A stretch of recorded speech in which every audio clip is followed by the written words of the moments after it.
Hacı Ali yapsın. Hacı Ali. Sen bir ayıp, sen bir sahibisin. Hoş geldin. Yap sonra programı nasıl dizayn ederseniz ona göre siz nasıl arzu ederseniz ona göre şey yapın. Bakın sandalye verin buraya. Artık çok güçlü bir hale geldi.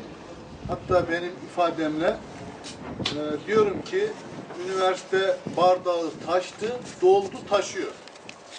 Bu bardaktan taşan, bu birikimle Van'ımızdaki bütün sektörler bizle irtibat kurmak suretiyle bu birikimimizden yararlansın, biz de onlara yararlı olalım diyoruz ve yararlı olmak istiyoruz. Biz buna talibiz.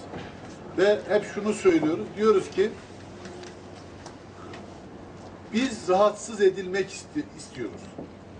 Sanayici tarafından, iş adamı tarafından, Van'daki önde gelir bütün sivil toplum örgütleri tarafından Van'ımız için, bölgemiz için, ülkemiz için yapacaklarımız, yapılanları daha iyi hale